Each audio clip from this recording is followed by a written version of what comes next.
Selamat pagi teman-teman, kita sambung kembali ya dalam video mengenai corporate e-learning ya, masih mengenai coaching skill. Jadi dalam video kali ini kita akan melanjutkan langkah ketiga untuk melakukan sesi coaching yang bagus. Di dalam langkah ketiga ini kita bunyinya adalah mengidentifikasi solusi yang mungkin ya, di slide 28 ya, di belakang saya Anda bisa baca. Jadi langkahnya setelah Anda mendiagnosa masalah kinerja, Anda kemudian merumuskan solusinya ya. Identifikasi solusi-solusi yang mungkin. Setelah Anda mengidentifikasi penyebab dan masalah kinerja, Anda akan merasa perlu untuk memutuskan bagaimana memperbaikinya.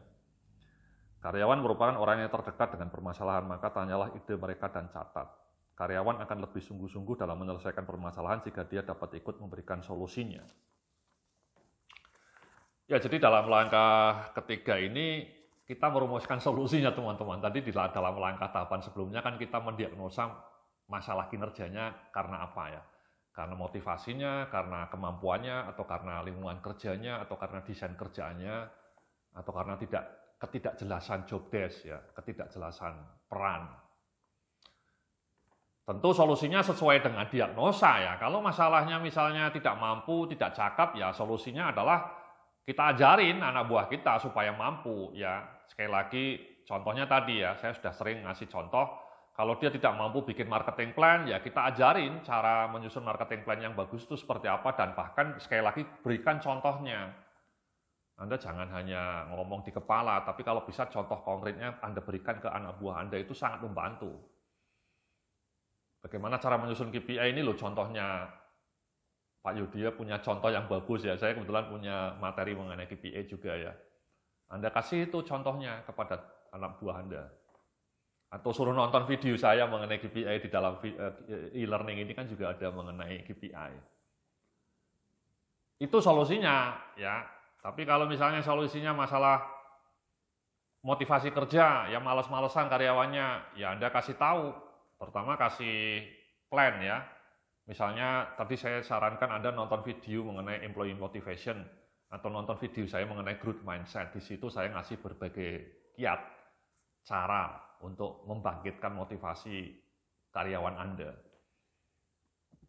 Anda uraikan itu langkah-langkahnya seperti yang saya sampaikan dalam video tersebut ya. Anda tonton sekali lagi videonya ya. Tapi kalau masalahnya misalnya ketidakjelasan job desk, tidak jelas target kinerjanya, anak buah Anda bingung mau ngapain, ya Andanya dong sebagai atasan yang punya lebih banyak peran. Andanya harus merumuskan apa target kinerja anak buah Anda, jangan seperti atasan saya yang saya ceritakan itu ya, yang 6 bulan bengong gitu ya. Andanya harus turun, duduk bersama dengan anak buah Anda, merumuskan apa target kerja dia, apa tugas dia, apa harapan Anda, kapan deadline-nya, gitu dong. Ya jangan Andanya justru jadi sumber masalah gitu ya. Itu kan tragedi. Jadi itulah kenapa kemudian tadi saya bilang bahwa sebelum ngasih solusi Anda harus mendiagnosa dulu masalahnya apa. Itu dalam sesi coaching harus Anda diagnosa itu. Anda bicarakan baik-baik sama anak buah Anda. Kenapa kinerja dia terlambat, kenapa kinerja dia tidak sesuai harapan, kenapa kualitas pekerjaan dia tidak bagus, kenapa kerjaannya berantakan. Anda diagnosa dengan jernih, dengan hati yang dingin, dengan terbuka, dengan open mind. Nah, itu kan Anda harus lakukan teman-teman ya. Kapan Anda pernah melakukan itu nggak sama anak buah Anda? Secara serius gitu, secara sistematis. Mungkin jarang ya.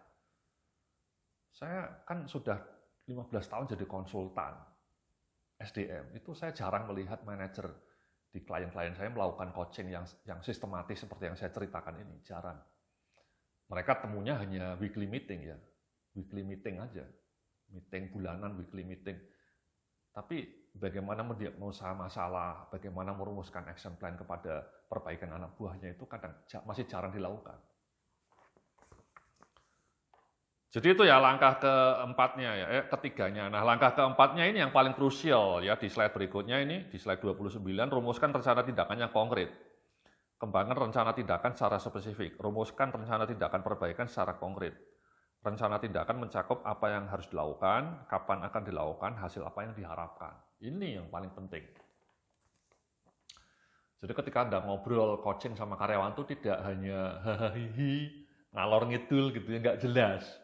Itu sering terjadi itu, sangat sering terjadi. Atasan ngobrol sama anak buah, ngasih ide-ide, opini-opini, tapi tidak jelas gitu ya. Harus ngapain anak buahnya. Sumir gitu ya, instruksinya sumir gitu. No, jangan itu to the point gitu ya. Kalau bisa ya, ini loh. Misalnya tadi sekali lagi contohnya anak buah kita terlambat karena dia tidak bisa membagi waktu. Ya Anda kasih solusinya apa yang harus dilakukan. Misalnya kemarin dalam video sebelumnya saya sudah ngasih tahu. Salah satu solusinya diminta anak buah Anda untuk menyusun prioritas kerja tiap pagi. 3 hal yang harus jadi prioritas. Anda tuliskan itu.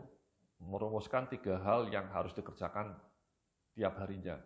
Di pagi hari harus disusun 3 tugas paling penting di hari itu yang harus dikerjakan. Kemudian tiap sore harus direview bagaimana progresnya.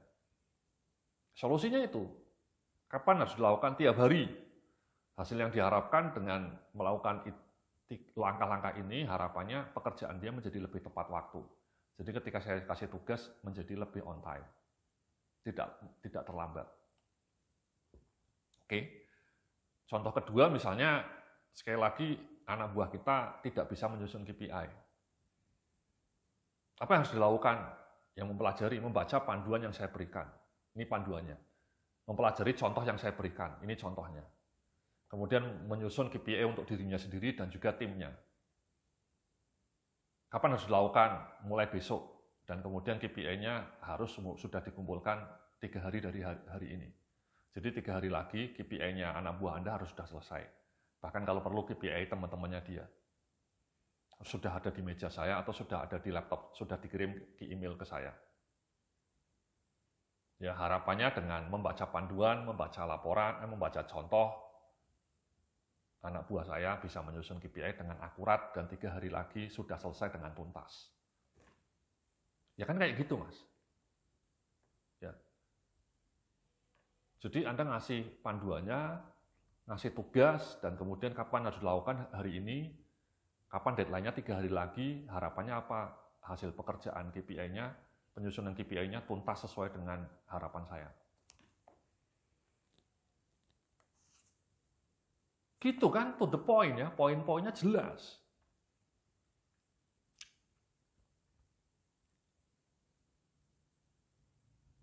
Atau kalau misalnya masalahnya anak buah Andanya tidak paham target kinerjanya apa, tidak jelas instruksi kerjanya, ya Andanya sebagai atasan yang harus proaktif. Oke, mulai besok pekerjaan Anda seperti ini, ada 5 item misalnya, A, B, C, D, E.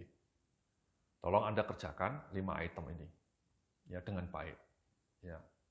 Apa targetnya dari 5 item ini? Ya Anda sebutkan satu persatu targetnya atau harapan Anda.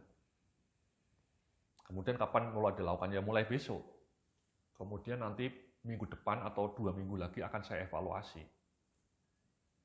Ya, hasil apa yang diharapkan dalam waktu 2 minggu Anda paling tidak sudah punya bayangan tugas Anda apa saja.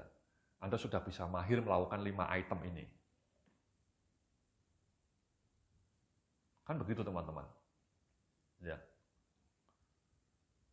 Jadi coaching itu sebenarnya sederhana ya. Anda punya ekspektasi yang jelas, ada ukuran-ukurannya, kemudian apa yang harus dilakukan jelas. Kalau anak buah Anda bingung, kasih panduannya, kasih contohnya, kemudian Anda pantau, kemudian minggu depan Anda cek progresnya. Itu esensi dari leadership ya kayak gitu teman-teman. Esensi dari coaching ya kayak gitu.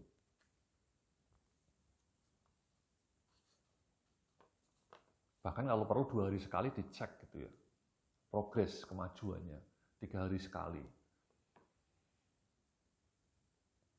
Ya, jadi Anda rumuskan ya teman-teman ya, apa yang harus dilakukan, kapan akan dilakukan, dan hasil apa yang diharapkan. Oke? Nah, kemudian di tahapan terakhirnya adalah mengatur sesi lanjutannya di slide berikutnya ya. Jadi Anda mengatur tanggal untuk bertemu kembali, memberitahu karyawan bahwa Anda ingin mengetahui bagaimana dia menerapkan action plan yang telah direncanakan. Pertemuan lanjutan memungkinkan Anda dan karyawan memperoleh waktu bersama-sama untuk mendiskusikan beberapa kemajuan atau permasalahan dan merencanakan tindakan selanjutnya. Ya, jadi dalam follow up ini Anda juga bilang, ya tadi ya, ketika Anda sudah bikin action plan-nya ada yang simple, ada yang cukup panjang, yang penting simple lah ya, dan jelas ukurannya. Anda minta besok langsung Anda kerjakan ini, action plan ini tolong, ya. Nanti minggu depan kita ketemu lagi. Bilang Anda minggu depan ketemu lagi, atau 2 minggu dari sekarang saya ketemu lagi dengan Anda. Dan dalam waktu 2 minggu itu hasilnya sudah kelihatan. Saya akan cek lagi progres Anda.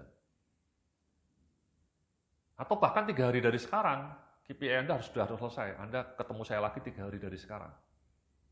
Saya akan cek pekerjaan tabel KPI Anda. Atau 3 hari dari sekarang marketing plan-nya sudah harus selesai. Ya, saya akan cek.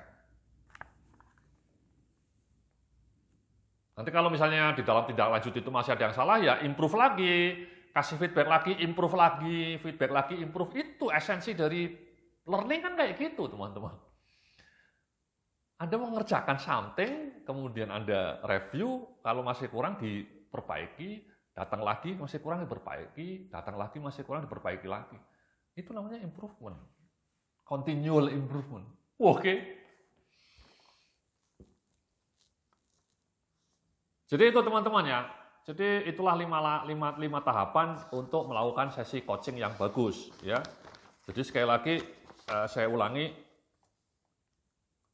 bisa ditampilkan di slide 21 ya. Di belakang saya 5 langkahnya ya. Gambarkan peluang peningkatan kinerja. Yang kedua tadi, diskusikan key success factor atau masalah kinerjanya untuk mendukung peningkatan kinerja. Kemudian rumuskan solusi, kira-kira apa. Kemudian rencanakan tindakan yang spesifik. Kemudian atur sesi lanjutan. Ya, 5 langkah yang powerful ini. Nah, sekarang saya minta Anda melakukan 5 langkah ini, teman-teman. Ya, setelah video ini selesai atau besok atau lusa, Anda kembali ke kantor Anda kerja di kantor Anda mungkin hari Senin nanti Anda undang salah satu anak buah Anda untuk melakukan 5 langkah ini. Misalnya Anda punya 3 anak buah, ya masing-masing Anda jadwalkan. Misalnya hari Senin, Selasa, dan Rabu. Setengah jam aja cukup, ya sore-sore gitu ya. Itu kan nggak banyak waktu, setengah jam. Tapi 30 menit itu sangat berharga dampaknya bagi anak buah Anda dan juga bagi tim Anda. Ya. Saya rasa seperti itu. Sekali lagi saya mohon Anda bisa menindaklanjuti materi saya ini dengan action nyata ya, karena teori tanpa aksi adalah ilusi ya.